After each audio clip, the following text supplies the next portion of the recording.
Imagine mo yung ganitong sitwasyon. Yung asawa mo nakaratay sa kama sa ospital tapos paralisado yung kalahating katawan dahil sa stroke. Ang bigat niyan. Sobra. Doon kayo sa isang mamahaling ospital sa Alabang at sa unang gabi pa lang pumalo na sa 60,000 pesos yung bill ninyo. Wala kayong pera. Grabe yung stress doon. 'Di ba?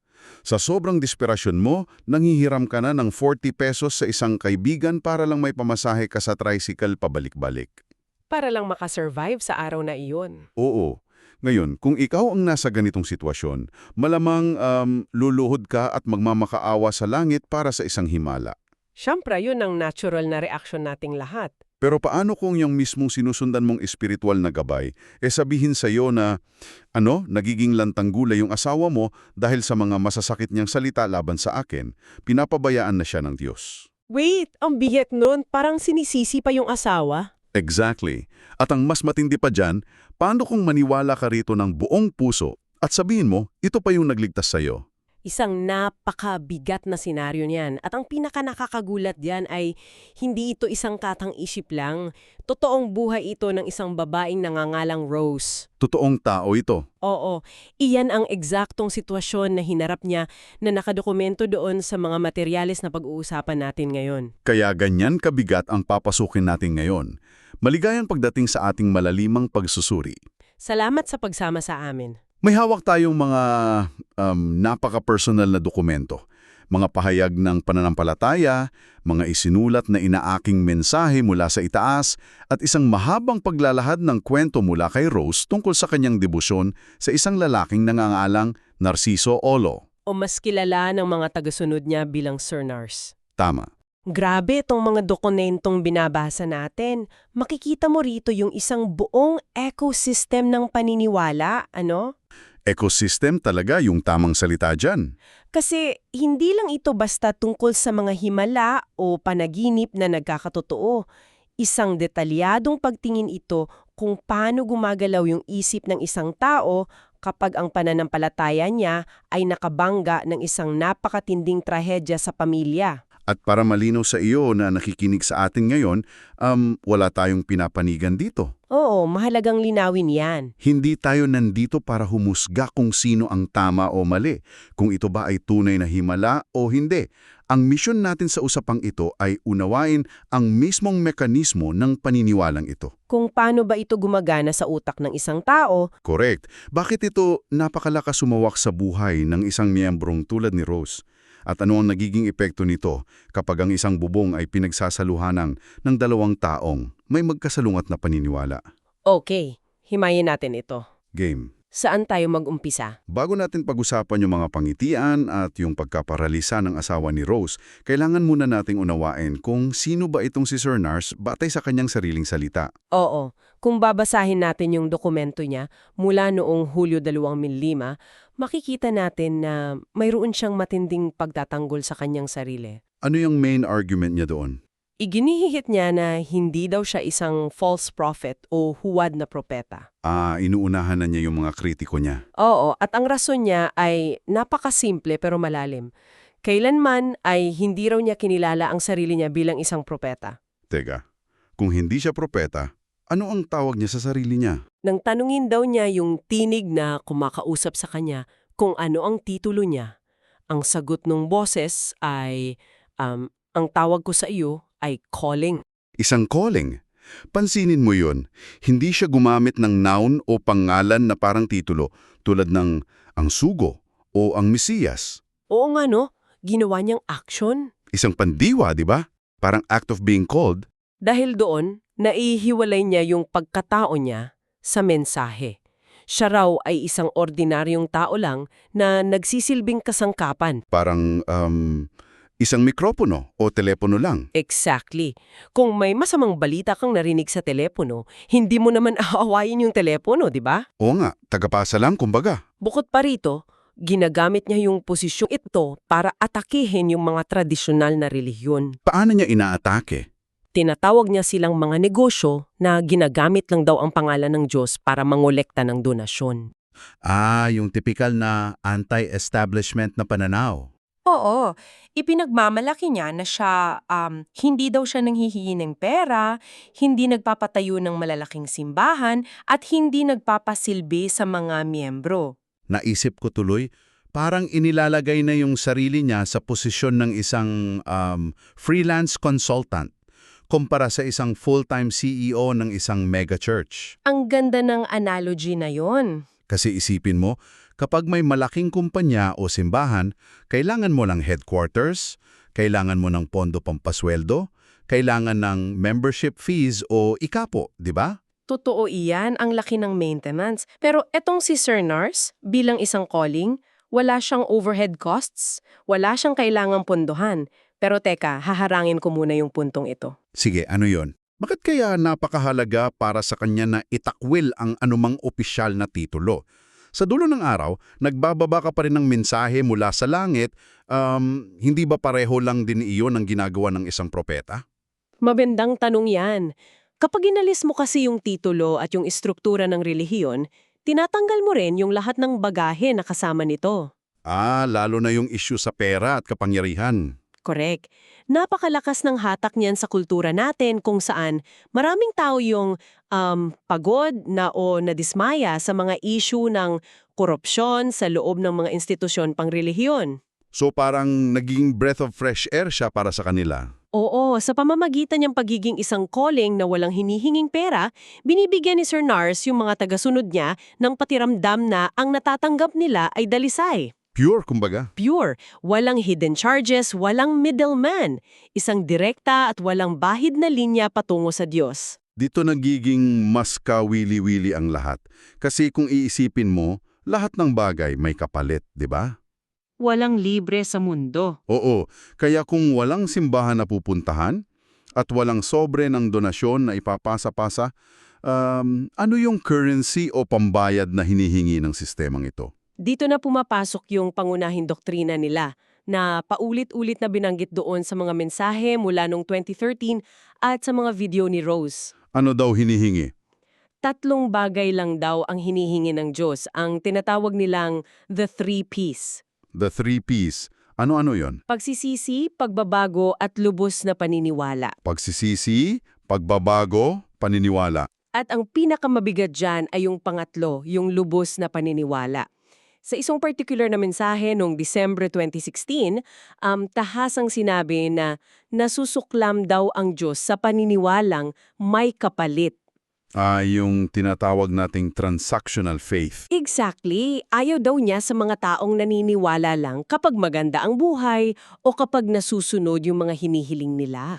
Ihambing nating ito sa isang vending machine. Paanong vending machine? Kung tutuusin, para sa karamihan sa atin, ang panalangin ay parang paghuhulog ng barya sa vending machine. Oo nga no, may inaasahang lalabas. 'Di ba? Maghuhulog ka ng dasal, parang, Lord, sana pumasa ako sa board exam, o kaya, Lord, pagalingin mo ang nanay ko. Tapos, pipindutin mo yung gusto mong mangyari at maghihintay ka na lumabas yung himala sa ibaba. At kapag walang lumabas na himala, Kapag naghulog ka ng barya at walang lumabas, syempre sisipain mo yung makina at magagalit ka. ganyan na ganyan ang transactional faith. Pero ang hinihingi ni Sir Nars sa mga tagasunod niya ay tanggalin yung makina.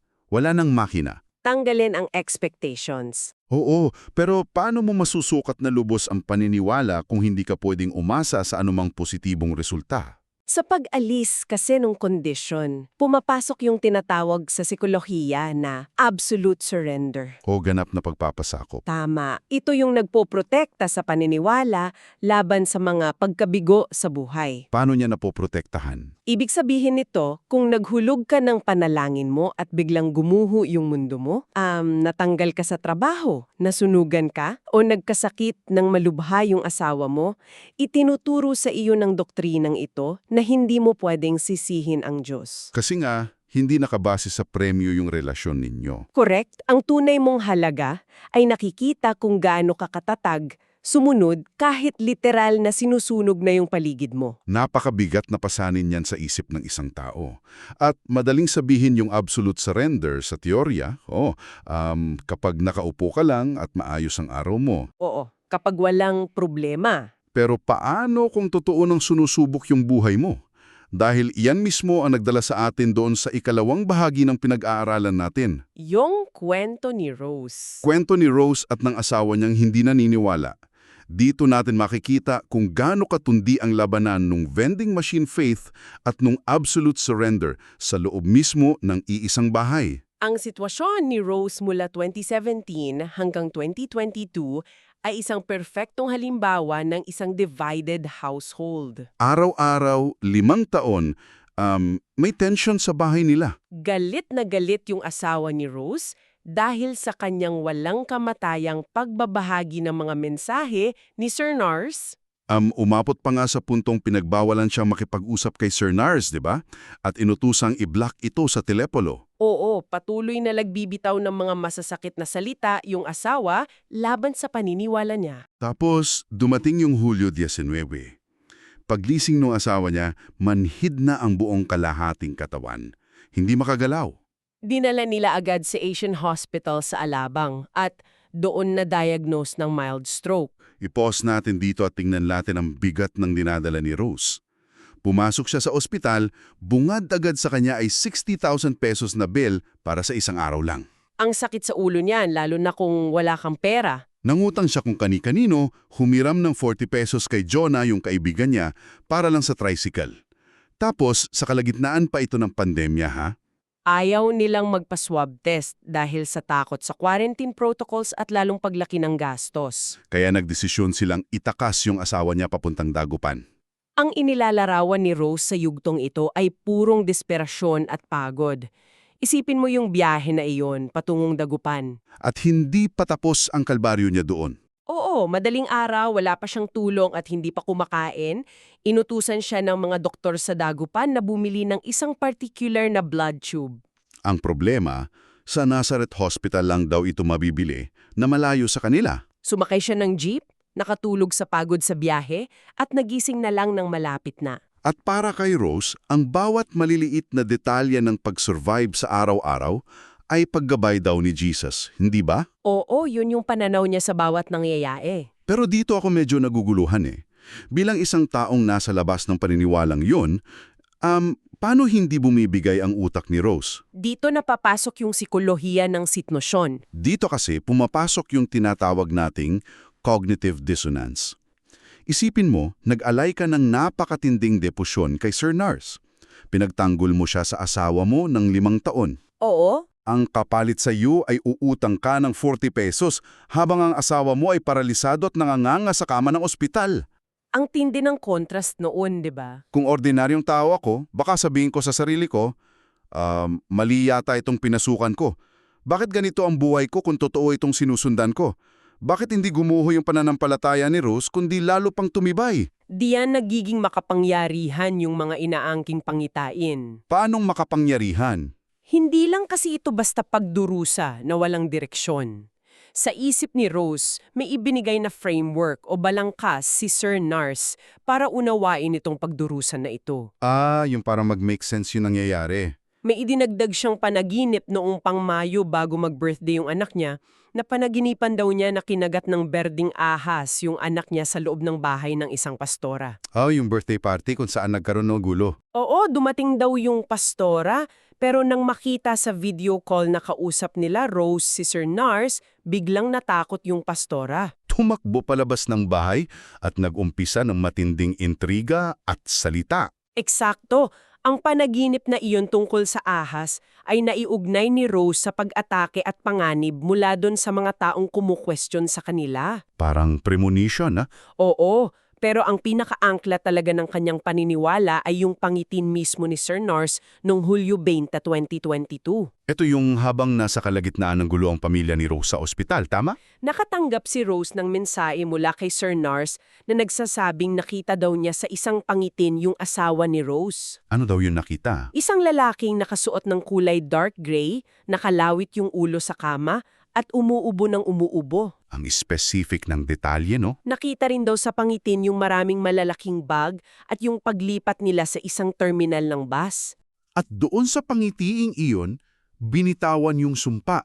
Oo, Oo, sinabi raw ng kumakausap kay Sir Nars na magiging lantang gulay yung asawa ni Rose dahil sa dami ng masasakit nitong salita laban sa calling. Ngayon, balikan natin yung tanong ko kanina. Bakit hindi nawasak ang paniniwala ni Rose? Dahil sa mismong mga detalyeng iyon. Totoo, yung kulay abong damit, yung ubo, yung bus terminal. Kapag narinig mo ang isang tao na kayang sabihin yung eksaktong nangyayari sa'yo mula sa malayo, biglang nagiging makatuwiran yung mundo. Kahit gaano kasakit ang nangyayari sa asawa mo, pakiramdam mo ay hawak pa rin ng Diyos yung manibela. Hindi nagkamali ang Diyos, kundi ito ay bahagi ng isang malaking script na sinulat niya. At ang detalye ng pangitiin ang pumapawi sa cognitive dissonance. Hindi ito kabiguan ng kapangyarihan ng Diyos. Sa katunayan, isa itong patunay ng kanyang hustisya ayon doon sa doktrina nila. Ang galing nung shift na iyon sa isip niya. At iyan ang perpektong tulay papunta doon sa pinakamalalim at pinakakontrobersyal na bahagi ng ating pinag-aaralan. Ang konsepto nila kung paano magparusa ang langit. Oo, ito ang kailangan nating himayin ng maigi. Ang teolohiya ng pagpapabaya o divine sentence. Ano ang sentro niyan? Sa mga dokumento at doon sa video ni Rose, paulit-ulit nalilinaw na ang Diyos daw ay hindi pumapatay, hindi siya nagbibigay ng pagsubok para pahirapan tayo, pero, at ito ang isang napakalaking pero, marunong daw magpabaya ang Diyos. Marunong magpabaya. Nangangahulugan ito na kapag inatake mo yung mensahe, kapag nagsalita ka ng masama laban sa kanyang instrumento tulad ni Sir Nars, aalisin ng Diyos ang kanyang proteksyon sa iyo. Hahayaan ka niya sa sarili mong kapalaran. Kaya yung stroke ng asawa ni Rose, yung pag-quarantine dahil sa COVID at ang posibilidad na maging lantang gulay, Hindi daw yung direktang parusa ng ibinagsak ng Diyos mula sa ulap. Inaani lang daw ng asawa niya yung mga binitawan nitong salita. Kaya, anong ibig sabihin nito para sa atin? medyo mahirap lunukin yung konsepto na yan. Medyo hindi ako makumbinsi diyan sa lohikang yan na aminin ko sa'yo. Kung ikaw ang nakikinig ngayon, pag-isipan mo ito. Kung may isang taong naglalakad papunta sa bangin at may kakayahang kang hawakan siya para hindi siya mahulog. Oo, pwede mo siyang iligtas. Pero dahil minura ka niya kahapon, tiningnan mo lang siyang mahulog at mabago kang ulo. Tapos sasabihin mo, hindi ko siya tinulak, pinabayaan ko lang siya. Parang naghugas kamay. Hindi ba't? Passive-aggressive na bersyon lang din iyon ng pagpaparusa. Parang isang petty deity o Diyos na napakaliit ng pasensya. Ano ang pagkakaiba nun sa direktang pananakit? Kung titingnan mula sa labas, mukhang ganun nga. Maraming magsasabi na isa itong taktika ng pagkontrol, parang isang pananakot. Fear-mongering kumbaga. Pero subukan nating unawain ito mula sa sikolohiya ng isang mananampalataya na nasa loob ng grupo. Mas malapit ito sa konsepto ng karmic justice kesa sa isang naghihiganting nilalang. Paanong karmic justice? Sa karma kasi walang emosyon ng universo. Nagbabalik lang ito ng enerhiya na inilabas mo. Kung nagtanim ka ng galit, aani ka ng sakit. Action and reaction. Pero bakit kailangang gumaan pa sa pagpapabaya? Bakit hindi na lang sabihin na parusa talaga iyon? Dahil dito, lumalabas yung pinakamalaking aha moment doon sa kwento ni Rose. Ano yon? Ang teolohiya ng pagpapabaya ay hindi ginawa para takutin ang asawa niya. Ginawa ito para protektahan yung emosyonal na kalagayan ni Rose. Wait lang, paanong protection kay Rose? Isipin mo, kung naniniwala si Rose na tungkulin niyang ipagdasal ang asawa niya para gumaling at hindi ito gumaling, buong buhay niyang sisisihin yung sarili niya o ang Diyos niya. Magiging pabigat nga naman sa konsyensya niya yon. Pero dahil sa mensahe na pinapabayaan na ng Diyos yung asawa niya dahil sa mga kasalanan nito, nabibigyan si Rose ng banal na permiso, parang divine permission, na mag-detach o kumalas ng emosyon. Grabe. Yan palang ibig sabihin nila. Napakalalim niyan. Oo, it's a coping mechanism. So kapag sinabi sa kanya ni Sir Nars na ikaw lang ang pwedeng magligbas sa sarili mo, hindi mo maililigtas ang asawa mo kung ayaw niya? Hindi lang iyon basta aral. Isa pala itong rescue ring para sa mental health ni Rose sa loob ng sistemang iyon. Self-reliance iyon na nakabalat kayo bilang divine surrender? Exactly. Ipinauubayan na niya sa Diyos ang pagpaparusa sa asawa niya, kaya nakakapagpatuloy siya sa pagbili ng blood tube, nakakahanap pa rin siya ng pasasalamat na nakasakay siya sa jeep. Habang yung asawa niya ay unti-unting napaparalisa. Walang guilt, walang panunumbat ng konsensya, kahit pa nagkaawatak-watak na yung pamilya niya. At iyan ang kapangyarihan ng isang matibay na doktrina. Sa paningin ng mga doktor doon sa Asian Hospital, ang stroke ng asawa niya ay medical event. Isang pumutok o nagbaramang ugat dahil sa stress, presyon ng dugo o diet. Ito yung inhenyeriya ng katawan. Pero para kay Rose at sa mga kasamahan niya kay Sir Nars, ang stroke na iyon ay isang kosmikong kaganapan. Isang patunay na totoo ang kanilang pinaniniwalaan. Ito ay ang universo na tumutupad sa isang babala. Kung ibubuod natin ng napag-usapan natin ngayon, pumasok tayo sa isang napakakomplikadong kwento. Isang napakalalim na rabbit hole. Nagsimula ito sa isang lalaking tinatawag ang sarili bilang isang calling. Umaatake sa mga relihiyong mukhang negosyo at humihingi ng isang dalisay at walang kapalit na pananampalataya gamit ang 3 P.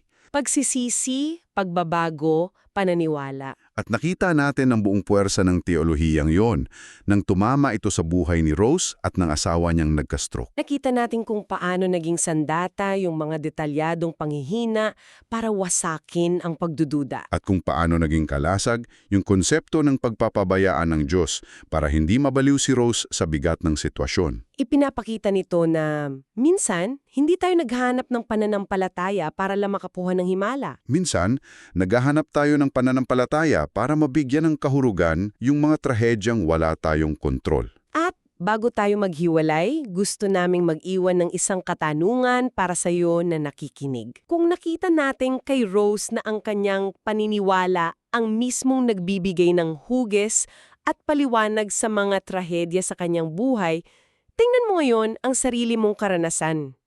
Gaano karami sa mga tinatawag mong kamalasan, pagkabigo o trahedya, ang resulta lamang ba talaga ng walang pakialam na pisikal na mundo? At gaano karami rito ang baka inaani mo lang mula sa mga salita, enerhiya, at pananaw na patuloy mong inilalabas sa mga taong nasa paligid mo. At idadagdag ko pa dyan, sa mga panahon pinipili mong umiwas o bumitaw sa isang responsibilidad, kaninong pagpapabaya ang ginagawa mong dahilan para protektahan ang sarili mong kapayataan? Mapapaisip ka talaga. Maraming salamat sa pagsama sa amin sa malalimang pagtalakay na ito.